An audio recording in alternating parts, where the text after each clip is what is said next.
I'm going to be doing today is I'm going to restring this. I'm going to restring the Strat, and it was brought into the secret location, and the owner of this guitar just wanted it restrung. They didn't want it set up or anything like that. They just wanted it restrung. So I figured, we figured that this would be a good opportunity to show you what a very basic restring on a Stratocaster type guitar, in this case a Strat, real Strat, Fender Strat, looks like.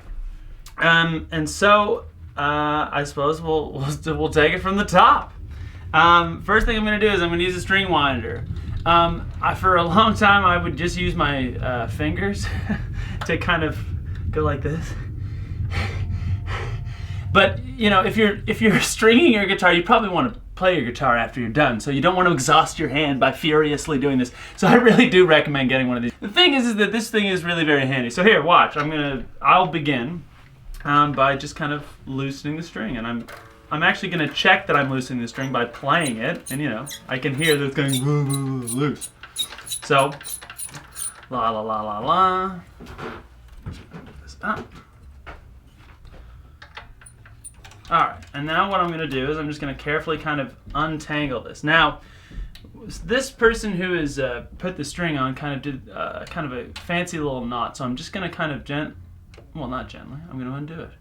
And then I'm going to pull it through. Now, this is kind of one of the most dangerous parts of restringing, because the string can kind of snap back on your fingers and cut you. And I've been cut many times doing this.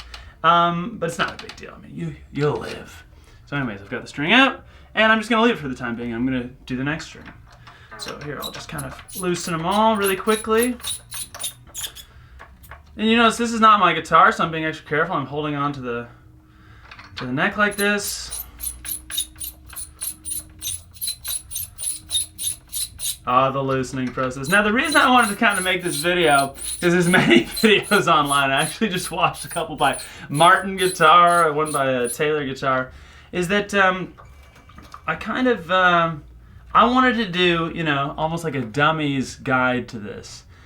So again, here, speaking of dummies, look, see this stabbiness? I'm going to be very careful when I take it out. Didn't get stabbed, not a dummy. Anyways, I wanted to kind of do a dummy's guide to this because, you know, I noticed that a lot of people were doing kind of intricate knots and things like that in order to kind of help tuning stability. Well, I've tried many of these things that allegedly encourage string stability, and I didn't find that any of them worked very well. So really what I'm trying to say is that you have to figure out what works for you, basically. So I'm going to show you the most basic way to restring a Strat, and as you can see, I'm having some issues here because this one was kind of done, someone did a kind of a weird knot there, so I'm having some trouble here. And this was the string that broke. So let's see if I can get it untangled.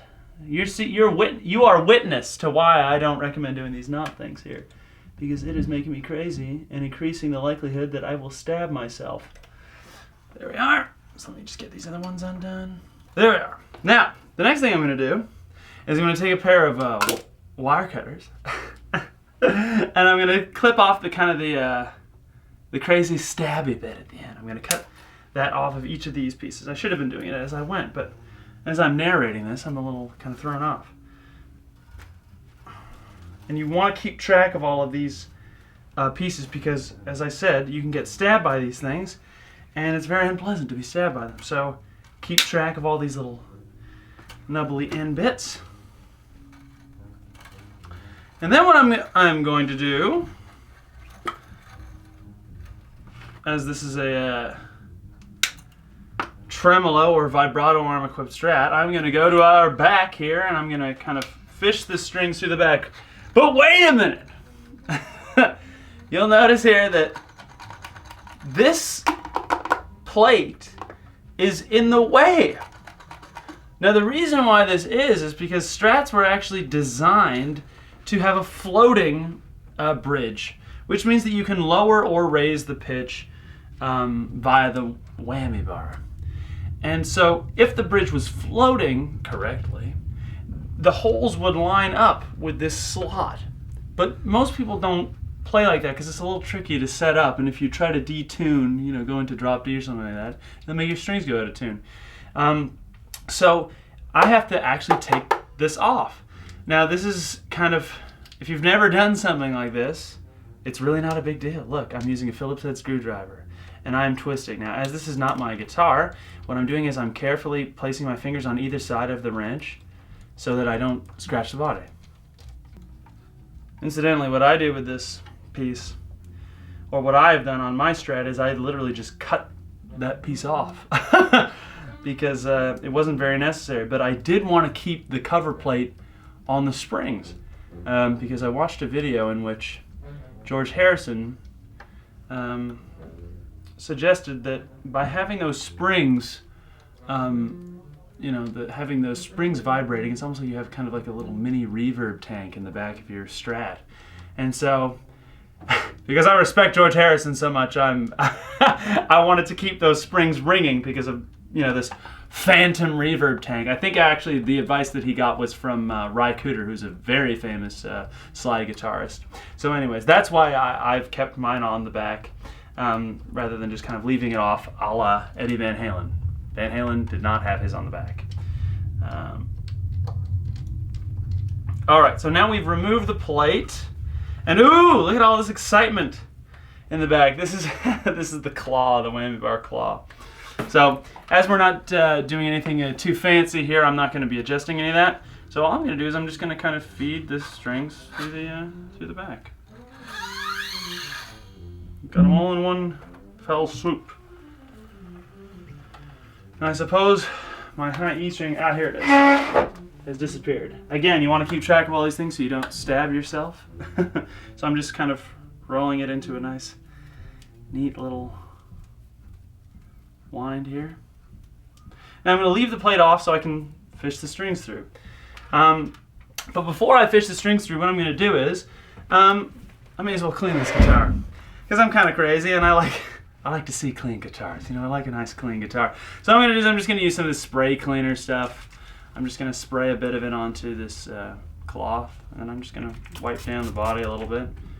Not a big deal. I just, if someone's brought in a guitar, you may as well make it look nice when they get it back. I'm not going to go crazy here.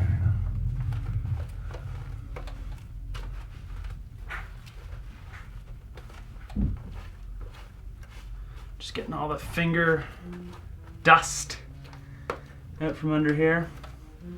A little bit up here. Now, the other thing I'll do is as I'm cleaning it, I'm going to check to see if these screws are tight. And I can tell that they're kind of a little bit loose. So what I'm going to do is I'm going to take a little kind of a ratchet. You could use any kind of a wrench to kind of tighten them, but this one's just kind of really perfect for this. And I'm just going to clamp around here, if I can. I'm just going to tighten it up. And I'm just going to tighten each one of these to kind of make sure that they're, tight, so they don't move around when I'm restringing it or when I'm playing. And I'm just doing this really gently. I don't, you don't need to do a He-Man thing on this because you don't want to break anything.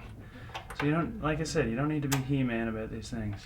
I can't tell you how many things I've seen ruined because of people going like, ah! And showing how strong they are. So anyways, I've just lightly tightened all those things. And while I'm up here, I'm just going to point all of the string holes so I can kind of look down them like that. So all the string holes are facing me. Now at this point, I should mention, I am not a luthier or anything. I really don't think you have to be a luthier to do this. I read a lot about doing this. I've watched many YouTube videos about doing this. And as I said, I've done it many times with many of my own guitars. So, and I think that's the key thing is you just have to do it. You have to do it a lot. So anyways, what I'm going to do next is I'm going to take some lemon oil because this is kind of a rosewood fingerboard, so sometimes these can get dried out and I can feel it is a little bit dry. So all I'm going to do is, again, this is kind of an interesting technique that I got from the owner of our secret location, is I just kind of run it along the fretboard just gently like that. And, I don't have to go crazy on it or anything. And I'm just using a non-abrasive cloth. And I'm just giving it a light going over Maybe I'll get a little bit more here. All right, this is starting to look like a guitar I might consider playing. I don't know. We'll see. So next thing is the strings. Hooray. Okay, so the type of strings I've been doing have been, these are D'Addario XL, and people call these 10s. It's a 10 to 46 gauge. If you were to ever buy a Gibson guitar, they come strung with 10 to 46 gauge. I think most people call these, as you can see, it says regular light gauge. This is the gauge of string that the vast majority of people use. I use it. So anyways, I'm going to begin restringing. But I'm not going to use this package. We have a big box of them. So what I'm going to do is, one at a time, James Bond has entered the building. They found the location of the secret. He's discovered the secret location and he's here to shut me down. I'm giving away all this information. Anyway, hopefully that will stop ringing any moment now. But anyways, what I'm going to do is this. I'm going to turn the body of the guitar upside down. I'm going to start feeding that string through. And, oh, there it is, popping out. I'm just going to feed it through and lift it up. There we are. Now, I don't like putting them all through at once. I mean, that might be some people's preferred technique, but I don't like having a bunch of extra stuff flying around while I'm doing this. You know, there's more likeliness that somebody's going to get scratched. So I'm just going to do the one. So, and I'm just going to do this. I'm going to string it right now, actually. So what I'm doing here is I'm feeding it through that hole. Just like that. Now, believe it or not, you could just start turning, and you know, it'd probably work out okay. One story that I remember reading was that B.B. King used to put all of the string on the post. His theory was that I paid for the whole string, so I'm going to use the whole string. I mean, so we're not going to do that. What I do is I measure out, well, first of all, I get it through the whole way. And then what I'm just doing is I'm just pushing down with my finger and pulling up. So I've got a little bit of extra string, and I'm again, notice that I'm pushing the string down. This little move that I'm doing is the most important thing because I'm controlling the string. I'm controlling how the string is going onto the post. So again, I'm just pushing and I'm kind of keeping a little bit of tension because I want to be in control of the string. So what I'm going to do now is I'm just going to take my winder. Just put this up here. And I'm just going to start winding. Now you notice I didn't really measure anything. I just kind of estimated, and I'm just holding the string down and the string's just going on. That's really all it takes. You just have to put it, you just gotta put the string through the hole and then hold it down and then voila. So now that's starting to sound a little bit string-like. So I'll just kind of, I'll leave it. And I'll move on to the next string. The A string.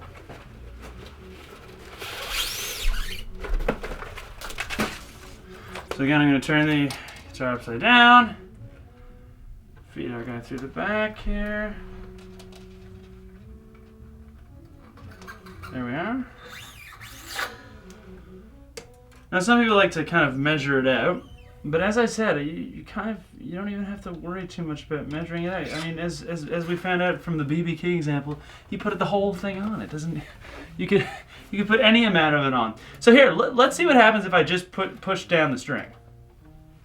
So I've got a little bit extra, and I'm just going to hold down the string. I haven't done anything. I'm not doing anything. I'm just holding the string down with one finger. And look, oh, the string is going on. The world isn't blowing up. I didn't have to do any crazy knot or anything. Everything is going just fine. So even the kind of, dare I say, the dumbest way of doing this, all I did was put a string through that hole. All you have to do is try to get good at this, okay? So you just got to do it a couple times, basically. So that starting to sound string-like. I'll move on to the next one.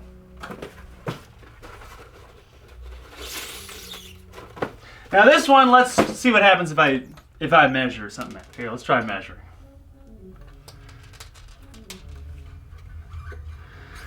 Another string, the D string. All right.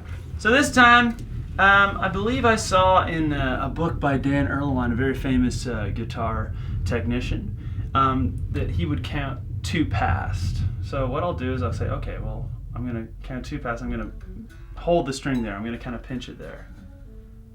and I'm going to feed the rest of the string through the hole. Apparently I'm having a very hard time doing this. I'm going to stop at that point.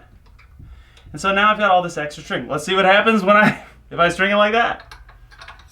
And again, notice I'm pushing down, and I've gone back to this because I know that works, and this is kind of how I like to do it.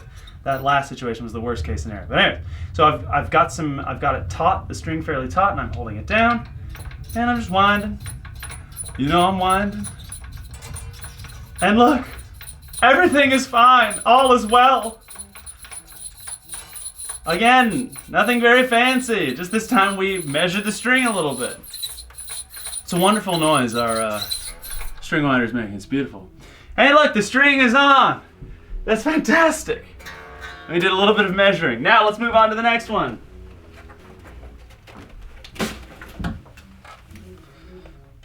And here we go, feeding through. Now the thinner strings, this is where I will say something about strats that is kind of, oops, did I ruin everything? I will say something about strats. You may notice that your Strat has an extra, something called a string tree, where you would put your D string under and your G string. Strats, kind of unlike a Gibson guitar, have a straight. Their headstock isn't angled. Your string actually needs a break angle to make that note.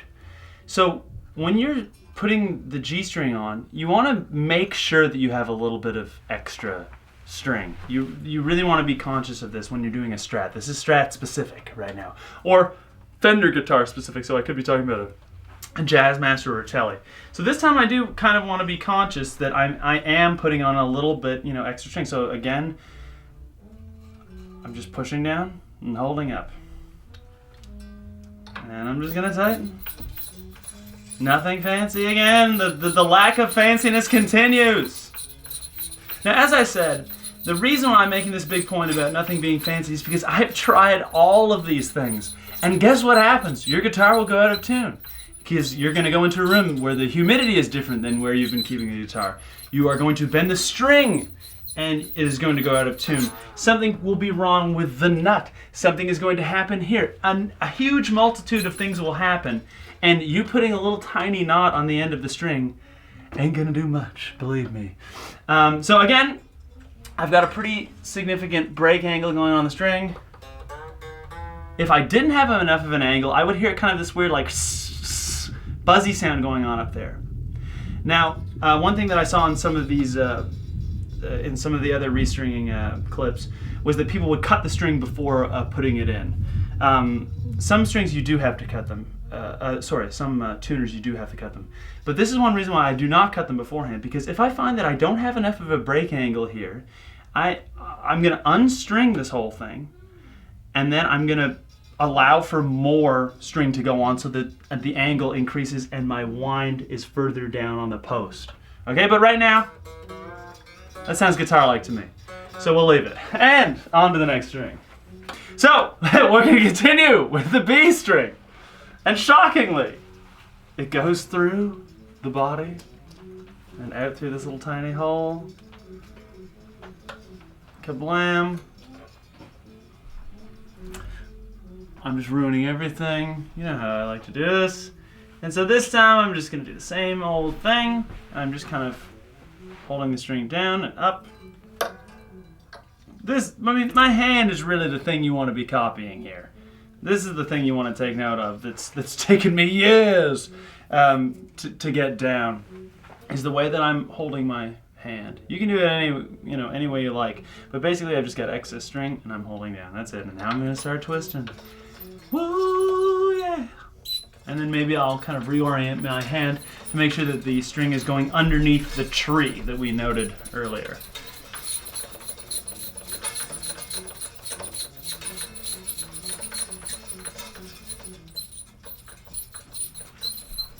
Now, one thing I'll kind of point out is that I don't like the string passing through the nut as I'm doing this, because the nut of the guitar, which is, by the way, where the strings sit, it can wear down. And if I've got a string passing over it, it might begin wearing the nut down, which is going to cause problems with your first fret and you may end up with buzzing. So I like to try to avoid the string passing over the nut as as long as possible.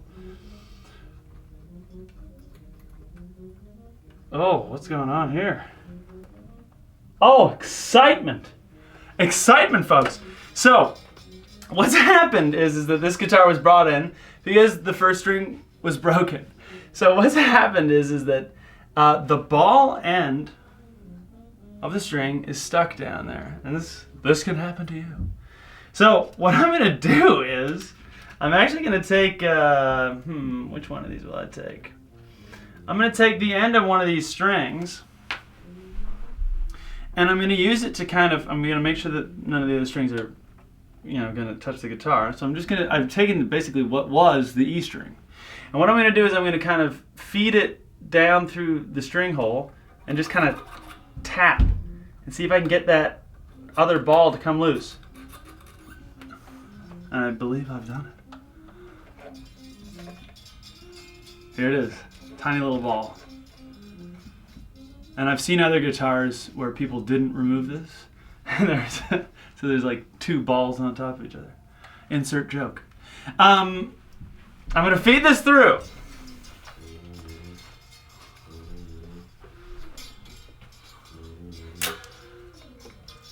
And again, the exact same procedure. This is getting monotonous, isn't it? People of the video world. But that's the beauty of string winding. You put on music or you put on a movie or something, and you just sit and you calmly, it's like a Zen exercise. You just, I love it.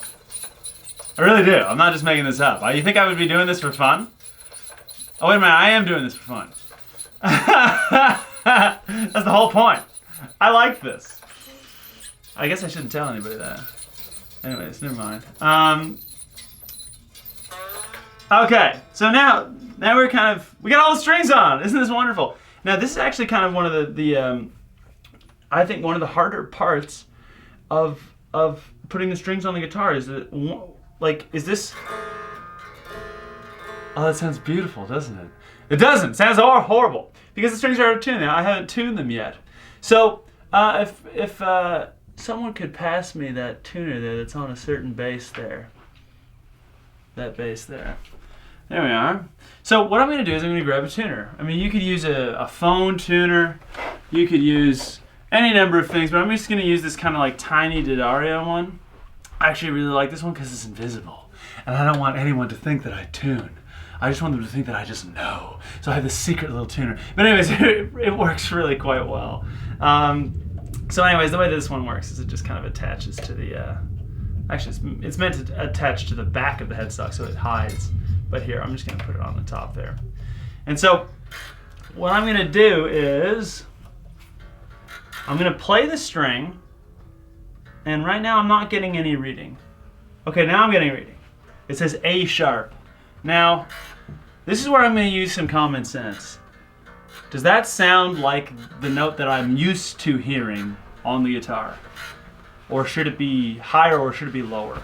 Well, A. Okay, if I'm going to get to E, which is what I want the string to be, I could go down. I could go A, G, F, E. I would have to lower this a whole heck of a lot. Now, I don't remember my guitar sounding like this. So, again, I'm using common sense. I'm going to climb up. I'm going to go A, B, C, D, E. I'm going to climb up.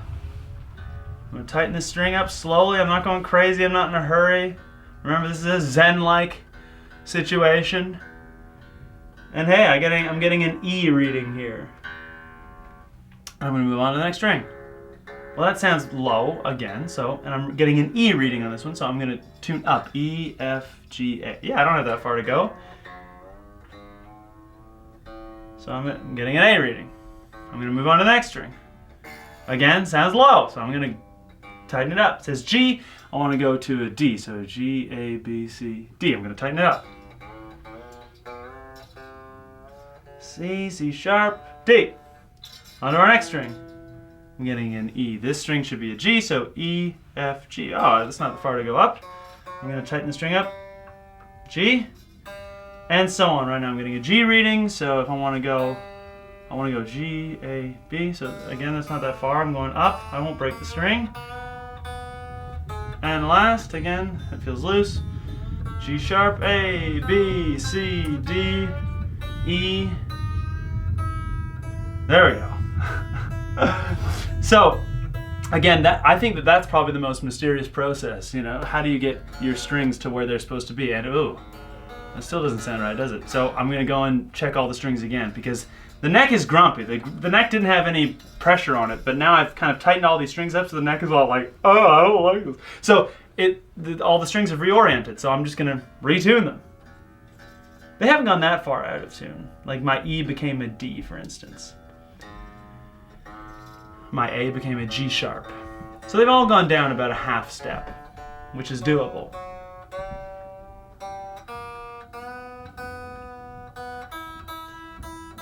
So I've kind of got them all to, that's starting to sound more like I imagine my guitar sounding. So now what I'm going to do is this. I'm going to play the guitar. It's crazy, I know. I've got all this madness going on. You can bend the strings now. You can kind of get them out of your way. So that's sounding okay. That's sounding like a guitar. Now the one thing is that, as I mentioned, the guitar is getting used to these new strings. You know, I always say, you know, the strings in the guitar are grumpy right now. So what I do is I'm going to bend the strings. Now I've seen people kind of yank the strings in different ways. Well, you don't play the guitar by yanking the strings. You're never going to do that. It's an unnatural thing. I don't know why you would treat the guitar like that. You might put a kink in the string, which is going to lead the string to be out of tune. You won't have good intonation. So all I do is bend the strings as if I'm playing. I mean, you may not play like this. Maybe you're doing this. So play it as if you're playing it. And then look, it's gone a little bit out of tune. So I'm just going to tighten it back up. Again, using the tuner. And I'm going to do the same thing. And then I'm going to tighten it up. And this time it didn't go as far out of tune. One last time. And now it's in tune. I'm going to do the same procedure.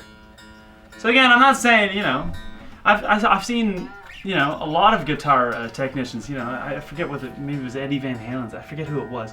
You know, very prominent guitar technicians for, you know, the most famous guitar players in the world doing this business of kind of kinking the string or kind of gently tugging them. It just never made any sense to me. I don't know why you would do that, but you know, what do I know? You should watch a couple of these videos and then decide which method you like the best. That's what I did. And so I'm doing the same thing with all the strings. I'm just bending, I'm just moving around the neck.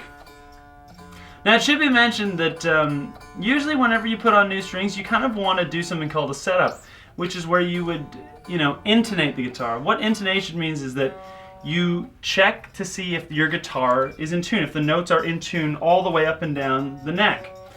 And the way that you can adjust this is by changing where these saddles are positioned, and you'll notice that there's screws in the back. But as I mentioned, she brought this guitar and didn't mention it, so I'm not gonna do that for this person because they like how they play. And I can remember hearing one story that James Jamerson, probably, is he the most famous bassist of all time? Maybe. James Jamerson? Probably one of the most influential bassists of all time. Apparently, his bass had like a crazy bow to it. An insane bow. And I don't think anyone would ever accuse him of playing out of tune. So what I get from this story is that, you know what, I'm not going to mess with this guy's guitar. I mean, he's got a little bit of a bow going on here, but if that's how he wants to play it, who am I? I'm just some guy. You know, there are no right answers. I've taken plenty of guitars to shops and gotten them back and been like, I'm not in tune right now because this is not how I play. It's how they play. And you might find that you go to a shop where they get you. And that's good. That's lucky. But like I said, I don't want to mess with this guy's or gal's guitar. So again, I'm just checking these all out. Give them all another yank, a little bit of a bend, and just tuning.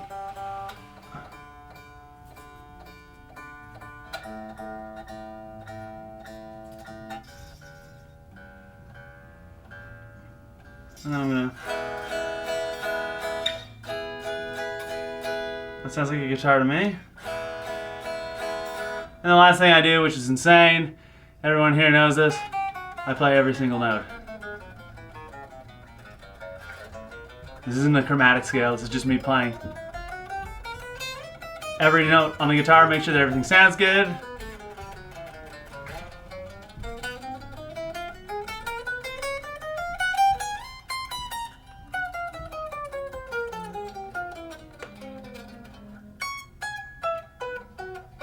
And I think we can say this guitar is done. I just got to snip off these little wires, and then we're good. Where did the snippers go? There. And so now I'm going to get in here. Now this part is always a little bit scary, because you know, you just put these things on. Now I'm cutting them. So I'm just going to get right up to the edge, as close as I can, and cut it. The reason I want to get as close as I can is because a lot of gig bags have been ruined by the ends of strings. They tear apart the insides of gig bags. So get really close in and snip as close as you can, because you don't want your bag to get ruined. I've had many bags ruined because of the ends of strings.